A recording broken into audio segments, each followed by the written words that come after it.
হজ এবং ওমরা এমন কিছু কাজ আছে যে কাজগুলো সরাসরি আপনার সাথে আল্লাহ পাকে কানেকশন করে। আরাফার মাঠে যাবেন, ওই মাঠে কি কিয়ামত হবে না? আল্লাহকে চিনতে পারবেন এখানেই। তারপরে যে সাই করেন না, সাফা মারওয়া সাই করেন, ওখানে গেলে আপনি বুঝতে পারবেন যে কিভাবে ইসমাইল আলাইহিস সালামকে পানি দেওয়ার জন্য তার মা হাজরা এখানে দৌড়দৌড়ি করেছে। বাইতুল্লাহ দেখবেন, আপনি চিনবেন যে আল্লাহর তাওহীদ কি জিনিস। চোখে দেখার সাথে সাথে আপনার ভিতরে এমন একটা ফিলিংস আসবে যেটা ভাষায় প্রকাশ করা যাবে। চোখে দেখার সাথে সাথে এমন একটা ফিলিংস আসবে, আপনাকে আমি এটা ভাষায় প্রকাশ করে বোঝাতে পারবো না। আপনি জানবেন ইব্রাহিম আলাইহিস সালাম এবং তার ছেলে ইসমাইল আলাইহিস সালাম বাপ বেটা মিলে রাজমিস্ত্রির কাজ করেছে। এটা আপনি জমজম কূপ দেখবেন, পানি পান করবেন, আল্লাহকে চিনতে পারবেন। এই কূপ অলৌকিক, এই কূপের মতো কূপ নাই পৃথিবীতে, এর পানি কখনো শেষ হয় না। এবং এই পানি খেয়ে মানুষ বেঁচে থাকতে পারে, খাবারের দরকার হবে না। দীর্ঘদিন পর্যন্ত এই পানি খেয়ে মানুষ বেঁচে থাকতে পারবে, খাবারের প্রয়োজন হয় না। তো এই পানির মধ্যে এমন কিছু উপাদান আছে যেটা মানুষের শরীরের রোগগুলোকে শেফা দিয়ে দিবে ইনশাআল্লাহ আল্লাহর হুকুমে। তো প্রত্যেকটা কাজে রাসূল সাল্লাল্লাহু আলাইহি ওয়াসাল্লাম শহরে গেছেন মদিনায়, ওই মদিনার বাতাসটা আপনাকে বলে দিবে এটা একটা অন্যরকম শহর। রাসূল সাল্লাল্লাহু আলাইহি ওয়াসাল্লামের রওজায় যাবেন, সামনে দাঁড়াবেন, আপনি আল্লাহকে চিনতে পারবেন। আপনি আর পৃথিবীতে থাকবেন না, অন্য জগতে চলে যাবেন। ওই যে বাকিউল গারকাত আছে, সাহাবীদের কবরস্থান জান্নাতুল বাকি, ওখানে ঢুকবেন, আপনার কাছে মনে হবে যে পৃথিবীটা আসলে কিছুই না। পৃথিবীর সবচেয়ে সেরা মানুষগুলো এই মাটির নিচে শুয়ে আছে, ওখানে আপনাকে খুবই তুচ্ছ মনে হবে তাদের সাথে। এই যে মানে বিভিন্ন জায়গায় গিয়ে আল্লাহকে চিনতে পাওয়া, এটা সবচেয়ে ভালো হয় হজ এবং ওমরা থেকে। আল্লাহ পাক আমাদেরকে তৌফিক এনায়েত করুন। এটা একটা আল্লাহকে পাওয়ার দোষ। যাদের হজ ফরজ হয়ে গেছে অবশ্যই হজ করে ফেলবেন, আর যাদের সামর্থ্য আছে তারা বেশি বেশি উমরা করবেন। নবী সাল্লাল্লাহু আলাইহি ওয়াসাল্লাম বলেছেন, এক হজ পরের হজের মধ্যে যত গুনাহ মাফ করিয়ে দেয়, এক উমরা পরের উমরার মধ্যে যত গুনাহ সেগুলোকে মাফ করিয়ে দেয়। আল্লাহ পাক আমাদেরকে এই আমলগুলো করার তৌফিক এনায়েত করুন। 6 নাম্বার বলছি জিকির। আল্লাহ পাকের জিকির বাড়াতে হবে। যে আল্লাহ পাকের জিকির যত বেশি করবে, সে আল্লাহ পাকের মারিফত তত বেশি উপলব্ধি করবে, আল্লাহকে পাবে ইনশাআল্লাহ। আর এই জিকির করার জন্য ওযু শর্ত নয়, জানেন? আল্লাহর জিকির করার জন্য কিন্তু ওযু শর্ত নয়। আপনি মনে মনে চলতে ফিরতে অলওয়েজ সুবহানাল্লাহ, আলহামদুলিল্লাহ, আল্লাহু আকবার, লা ইলাহা ইল্লাল্লাহ, আস্তাগফিরুল্লাহ করতেই থাকতে পারেন। কষ্ট কিছু আছে? খালি জবান চলবে, খালি জবান চলবে। মাঠে কাজ করছেন, ওই যে লাঙল দিয়ে কাজ করছেন, সেচ দিচ্ছেন, আপনি করতে থাকবেন আস্তাগফিরুল্লাহ ওয়া আতুবু ইলাইহি, লা হাওলা ওয়ালা কুওয়াতা ইল্লা বিল্লাহ, সুবহানাল্লাহ, আলহামদুলিল্লাহ, লা ইলাহা ইল্লাল্লাহ, আল্লাহু আকবার। কোনো সমস্যা? কোনো সমস্যা নেই। রান্না বান্না করছে মেয়েরা, এটা করতে করতে পড়তে পারবে না? গাড়ি ড্রাইভ করছেন, ড্রাইভ করতে করতে আপনি পড়তে পারবেন লা ইলাহা ইল্লাল্লাহ ওয়াহদাহু লা শারীকা লাহু, লাহুল মুলকু ওয়া লাহুল হামদু ওয়া হুয়া আলা কুল্লি শাইইন কাদির। যে কোনো কাজ করতে করতে ইল্লাল ইস্তিনজা, ইস্তিনজা বাদ দিয়ে। ইস্তিনজা কি জিনিস? প্রসাব পায়খানা। এই সময় এগুলো মুখ দিয়ে বলবেন না। যে যত বেশি জিকির করবে তার কলব তত বেশি পরিচ্ছন্ন হবে। যার কলব যত পরিচ্ছন্ন, আল্লাহর নূর তার কলবে তত বেশি আসবে, সে আল্লাহ পাকে তত কাছে পাবে ইনশাআল্লাহ আযজা ওয়া জাল। 7 নাম্বার দোয়া ইস্তেগফার বাড়িয়ে দেয়। আল্লাহর কাছে বেশি বেশি দোয়া করতে হবে। নামাজে দাঁড়ান, নামাজে সিজদায় দোয়া করেন, নফল নামাজ পড়েন, নফল নামাজে সিজদায় দোয়া করেন, নামাজের পরে হাত তুলে দোয়া করেন প্রয়োজনে, নামাজে সালাম ফেরানোর আগে দোয়া করেন, যে কোনো ভালো কাজ করেছেন তারপর দোয়া করেন। ঠিক আছে? কোরআন তেলাওয়াত করলেন, দোয়া করেন, তাহাজ্জুদের ওয়াক্তে দোয়া করেন, বৃষ্টি পড়ছে তখন দোয়া করেন। ঠিক আছে? মানে দোয়া কবুলের মোমেন্ট, সময়গুলো, আজান হয়েছে, আজান ইকামতের মাঝখানে দোয়া করেন। এই যে এখন খুতবা হচ্ছে, এই সময় দোয়া করেন, দোয়া কবুল হবে। দিনই মসজিদে বসেছেন, দোয়া করেন, দোয়া করতে থাকেন। যত বেশি আপনি দোয়া করতে পারবেন আল্লাহর কাছে, ইনশাআল্লাহ আল্লাহকে আপনি তত কাছে পাবেন ইনশাআল্লাহ। এটা আল্লাহকে পাওয়ার অন্যতম মাধ্যম। এবং ইস্তেগফার, ইস্তেগফার মানে কি? তওবা করা। আস্তাগফিরুল্লাহাল্লাযী লা ইলাহা ইল্লা হুয়াল হাইয়ুল কাইয়্যুম ওয়া আতুবু ইলাইহি। এটা বেশি বেশি পড়বেন। দিনে কমপক্ষে 70 বার বা 100 বার পড়ার চেষ্টা করবেন, আল্লাহ পাক তৌফিক দান করুন। আচ্ছা, 8 নম্বর হচ্ছে সদকা করা। সদকা, দান সদাকা আল্লাহর কাছে খুব বেশি পছন্দের। দান সদকা করার জন্য সম্পদ লাগে না, আমার কথা শুনুন। দান সদকা করার জন্য সম্পদ লাগে না, কলিজা লাগে, মন লাগে। বহু বড় বড় মানুষ আছে দান সদকা করতে পারে না, কোটিপতি, যাকাত দেয় না, আছে না? আর বহু গরিব মানুষ ভ্যান চালায়, কৃষি কাজ করে, দেখবেন 100 টাকা দান করে দিল, মন থাকতে হয়, মন, কলিজা বড় থাকতে হয়। যাদের কলিজা বড়, মন বড়, তারা দান সদকা করতে পারবে ইনশাআল্লাহ। আর যার মন বড়, সেখানেই তো আল্লাহর নূর আসবে। সংক্ষিপ্ত মনে কি, সংকীর্ণ মনে আল্লাহর নূর কোথা থেকে আসবে? কথা বুঝতে পারে নাই? তো দান সদকা বাড়ান। আপনি 1 টাকা দান করেন, 5 টাকা দান করেন, হালাল রিজিক থেকে 1 টাকা দান করেন, সেটা আল্লাহর কাছে অনেক বেশি পছন্দের। একটা হাদিসে নবী সাল্লাল্লাহু আলাইহি ওয়াসাল্লাম বলেছেন, হালাল উপার্জন থেকে আল্লাহর বান্দারা যখন একটা খেজুরও দান করে, আল্লাহ পাক সেই একটা খেজুরকে আস্তে আস্তে বড় করতে থাকেন, বড় করতে থাকেন, বড় করতে থাকেন। এটা এক পর্যায়ে পাহাড়ের সমান হয়ে যায়।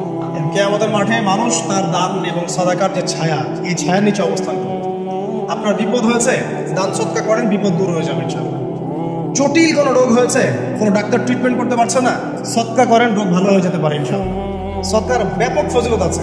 সদাকা, দান সদাকা, দোয়া, এগুলো তাকদিরের যে বিপদ আপদগুলো আছে না, ঝুলে আছে, আমাদের তাকদিরে বিপদ আছে না অনেক, এগুলোকেও সরিয়ে দিতে পারে। এই শক্তি আছে দোয়া এবং দান সদকার মধ্যে। আল্লাহ পাক আমাদেরকে বেশি বেশি সাদাকা করার তৌফিক দান করুন। সাদাকা নফল না করতে পারলেও কমপক্ষে ফরজ যাকাতটুকু দিবেন, ফরজ যাকাতটুকু দিবেন, কারণ যাকাত, সদকা এবং ব্যবসা এগুলো হচ্ছে ইসলামিক অর্থনীতির ভিত্তি। এর সাথে কৃষিকাজ। 9 নম্বর হচ্ছে আমর বিল মারুফ এবং নাহি আনিল মুনকারের কাজ করা, মানে সৎ কাজের আদেশ করা, মানুষকে অসৎ কাজে নিষেধ করা। এই কাজটা যে যত বেশি করবে সে তত বড় ব্যবসায়ী। কারণ কি, আপনার দাওয়াতে, আপনার লেকচার শুনে, আপনার বই পড়ে, আপনার নসিহত শুনে যদি একটা মানুষও দিনের পথে ফিরে আসে, ওই একটা মানুষের সারা জীবনের যে নেক কাজ, এই সমস্ত নেক কাজের একটা অংশ আপনি পাবেন। আবার আপনি কাউকে অন্যায় থেকে বারণ করেছেন, আপনার দাওয়াত শুনে কেউ সিগারেট ছেড়ে দিয়েছে, মাদক ছেড়ে দিয়েছে, জেনা ছেড়ে দিয়েছে, পণ ছেড়ে দিয়েছে, বা হারাম সুদ ছেড়ে দিয়েছে, ওই মানুষটা এখন সারা জীবন যত ভালো কাজ করবে, এই পুরো ভালো কাজের একটা অংশ আপনি পাবেন। এর চেয়ে বড় কিন্তু কোনো ব্যবসা নাই। এই কাজটা করলে আল্লাহ পাকের রহমত নেমে আসে, আর এই কাজটা ছেড়ে দিলে আল্লাহ পাকের গজব নেমে আসে। যখন মানুষ ন্যায়ের আদেশ এবং অন্যায়ের নিষেধ ছেড়ে দিবে, আল্লাহর গজব নেমে আসবে। আর মানুষ যত বেশি সৎ কাজে আদেশ করবে, অসৎ কাজে নিষেধ করবে, আল্লাহর রহমত তত কাছে আসবে, আল্লাহকে পাওয়া যাবে ইনশাআল্লাহ তাআলা। আল্লাহ পাক আমাদেরকে তৌফিক এনায়েত করুন। আর সর্বশেষ একটা বলে শেষ করে দেই, সেটা হলো যে আল্লাহর দিনকে, আল্লাহর দিনের খেদমত করা বা দিনের কল্যাণে নিজেকে নিয়োজিত রাখা।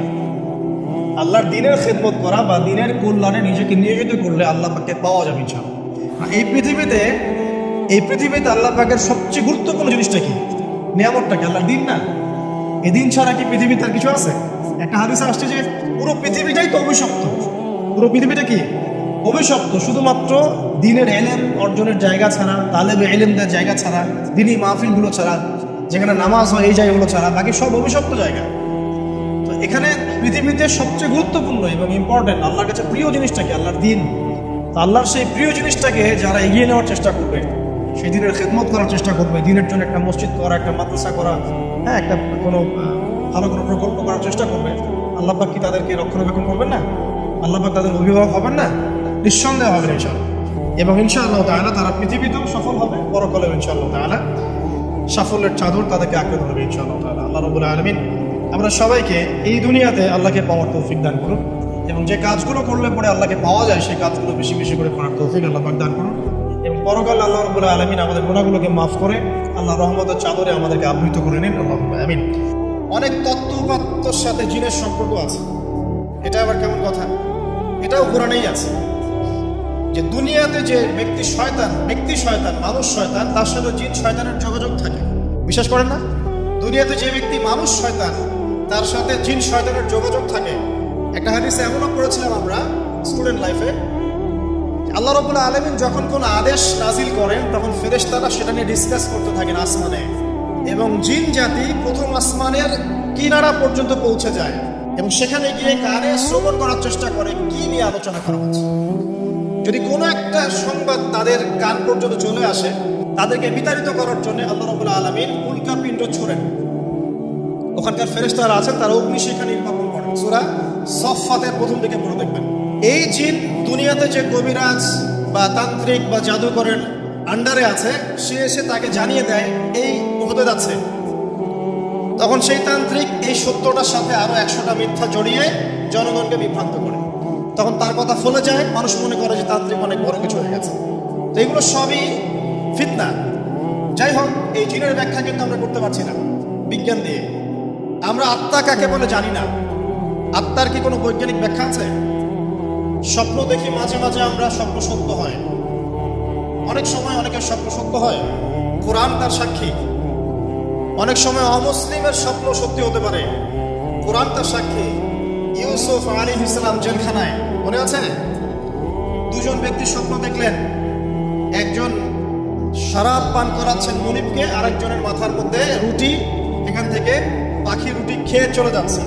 দুজন ব্যক্তি কিন্তু অমুসলিম, মুসলিম নন। তারপরে ইউসুফ আলাইহিস সালাম বললেন, একজন নিষ্কৃতি পাবে এবং তার মালিককে সে শরাব পরিবেশন করবে, সে মুক্ত হয়ে যাবে সামনেই, অচিরেই। আরেকজন ব্যক্তি তোমার তোমাকে শুলদণ্ড দেওয়া হবে, তোমার মাথার মধ্যে যে মগজ আছে এটা পাখি এসে খেয়ে ফেলবে। যদি আলাম, এটা হয়ে গেছে, এটা আল্লাহর পক্ষ থেকে ফয়সালা। তাহলে এই স্বপ্ন মিথ্যা ছিল না সত্য? তো এই স্বপ্নের বৈজ্ঞানিক কি ব্যাখ্যা আছে? বিজ্ঞান কি এই পর্যন্ত যেতে পারবে? নাই। অতএব সবকিছুর বৈজ্ঞানিক ব্যাখ্যা বুঝতে হবে না।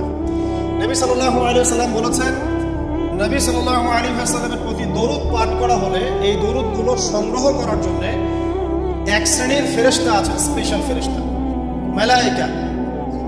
আর আমাদের সায়েন্স অবশ্য মালায়েকায় বিশ্বাস করে না, তারা জিন জাতিতেও বিশ্বাস করে না।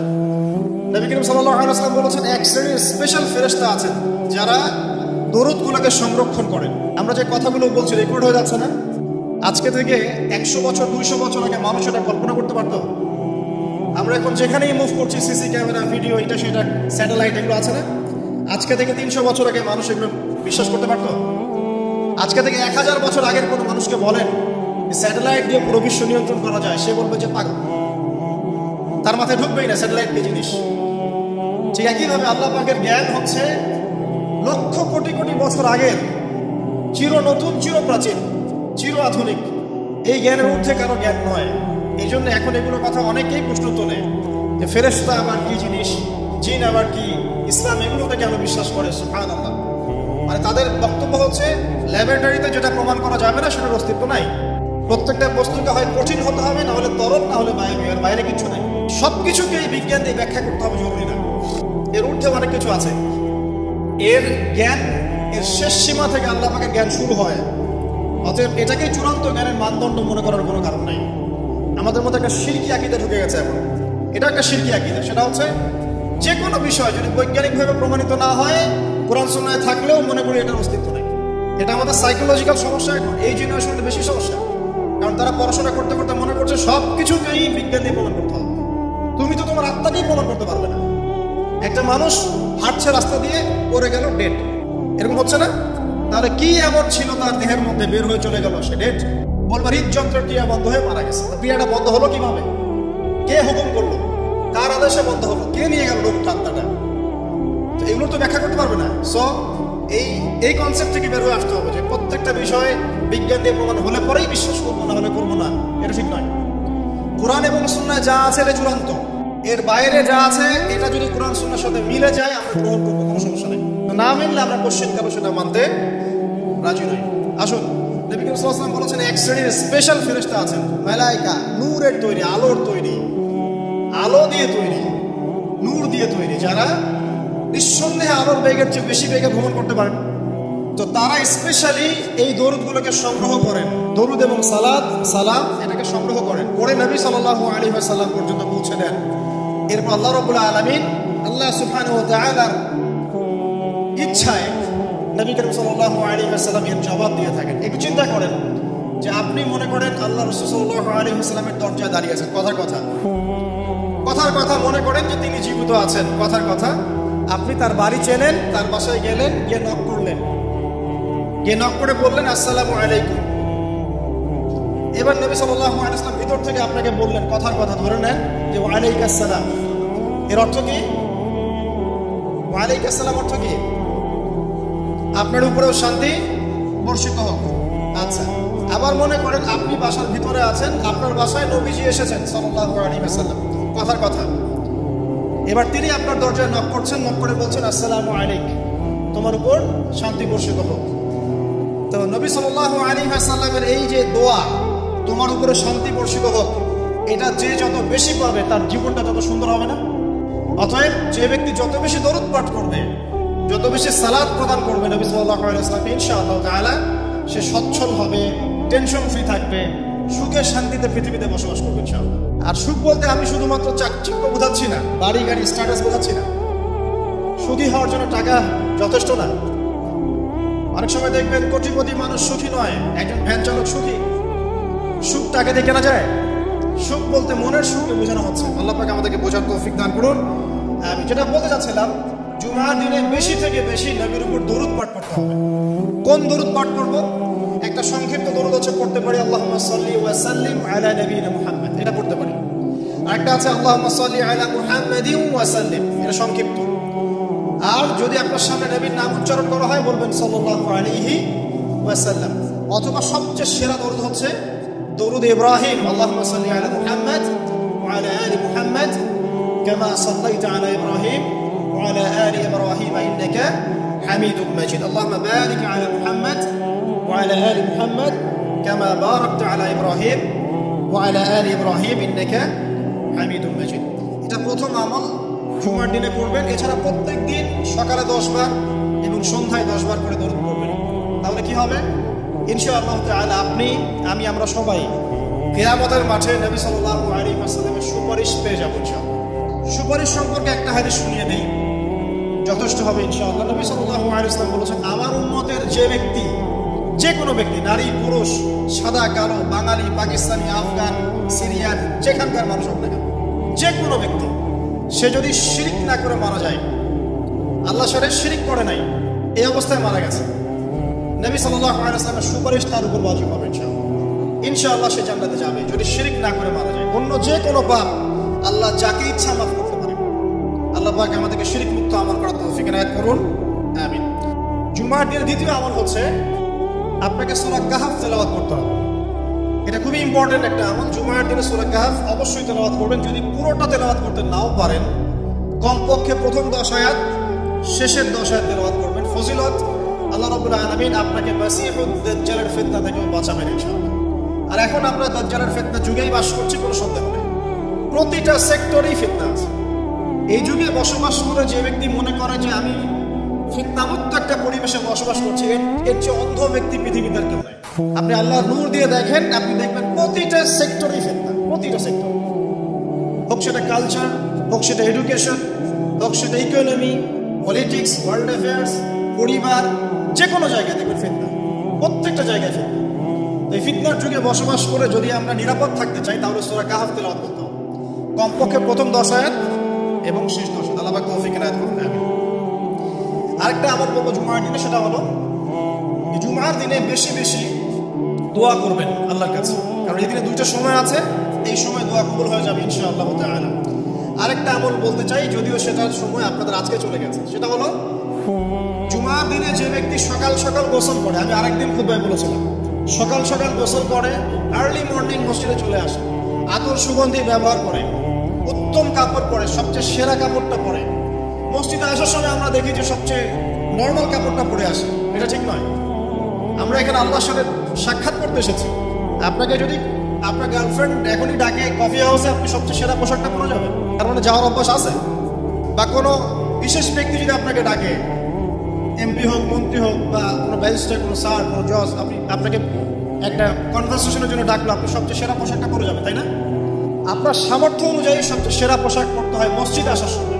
খুযু যিনাতাকুম ইনদা কুল্লি মাসজিদ, আল্লাহ বলেছে প্রত্যেকবার যখন মসজিদে আসবে তখন সেরা পোশাকটা পরে আসবে। জুমার দিনে সবচেয়ে উত্তম পোশাক পরে আসবেন। আসার পর সকাল সকাল গোসল করে, সুগন্ধি ব্যবহার করে, পায়ে হেঁটে যে ব্যক্তি আসে এবং ইমামের এই যে কাছাকাছি বসে, ইমামের কাছাকাছি বসার পরে খুতবা মনোযোগের সাথে শ্রবণ করে এবং খুতবার মাঝখানে কোনো কথা বলে না, কাউকে ডিস্টার্ব করে না।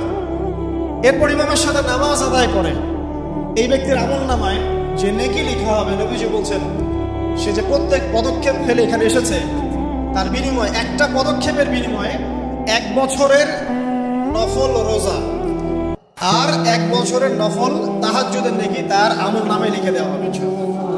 এই কাজগুলো আমরা জুমার দিন খুব সহজেই করতে পারি। আল্লাহ পাক আমাদের জুমাকে মূল্যায়ন করার তৌফিক দান করুন। আর দেখবেন আমরা জুমাটাকে উপলব্ধি করি কিভাবে, এনজয় করি কিভাবে। এই দিনে বিয়ের অনুষ্ঠান, এই দিনে পার্টি, এই দিনে ডিজে, এই দিনে অমুক, এই দিনে সাউন্ড বক্স বাজতেছে, এই দিনে পিকনিক, এই দিনে বনভোজন। জুমার দিনের ফজিলতটা যে অনেক বেশি, এটা শয়তান আপনাকে দুনিয়ার চাকচিক্য দিয়ে ভুলিয়ে দিয়েছে। দুনিয়ার চাকচিক্য দিয়ে শয়তান আপনাকে জুমার ফজিলতটা ভুলিয়ে দিয়েছে। মনে রাখবেন, যত কাজ জুমার দিনের বাইরে, জুমার দিনটা হচ্ছে আমাদের সংস্কৃতি, ইবাদত করার সংস্কৃতি। একটা কথা মনে পড়লো, বলে ফেলি, যে একটা বিষয় মাথায় ঘুরপাক খেত সবসময় ছোটবেলা থেকে, যে আল্লাহ পাক ইসলাম কেন নাযিল করলেন, মানে ইসলাম আমাদেরকে দিয়েছেন কেন আল্লাহ রাব্বুল আলামিন। আমরা জানি এটা কমপ্লিট কোড অফ লাইফ, সব বিষয়ের সমাধান আছে, এভরিথিং ইজ অলরাইট, কিন্তু একটা মনের শান্তি পাওয়ার মতো উত্তর পাচ্ছিলাম না। উত্তরটা আমরা এই বয়সে এসে বুঝতে পারছি, সেটা হচ্ছে আল্লাহ পাক আমাদেরকে দ্বীন ইসলাম দিয়েছেন কি জন্য জানেন? যাতে আমরা জীবনটাকে উপভোগ করতে পারি। জানেন, যাতে করে আমরা জীবনটাকে উপভোগ করতে পারি এবং জীবনটা উপভোগ করে পরকালেও জান্নাত পেতে পারি। এখানকার প্রত্যেকটা হেদায়েত যেটা আল্লাহ দিয়েছেন ইসলামে, প্রত্যেকটা উপভোগ্য। দেখবেন আপনি ইসলামী পরিবার গড়েন, পরিবারটা আপনার সুকুন শান্তির জায়গা হবে। ইসলামী সমাজ গড়েন, সমাজটা শান্তির হবে। ইসলামী অর্থনীতি মেনে চলেন, দেখবেন আপনি ইকোনমিক লাইফে ভালো আছেন। ইসলামিক পোশাক পরেন, আপনি হ্যান্ডসাম থাকবেন। নবীর মতো ঘুমান, আপনার শরীর ভালো থাকবে। তার মতো খান, শরীর ভালো থাকবে। প্রতিটা বিষয়ে দেখবেন লাইফকে এনজয় করার জন্য দেওয়া হয়েছে। ইসলামের বাইরে গেলেই এমন কিছু আমাদের মধ্যে ঢুকে যাবে যেটা আমাদের দুনিয়াও ক্ষতি করবে, পরকালকেও নষ্ট করবে। আল্লাহ পাক আমাদের হেফাজত করুন, আমিন।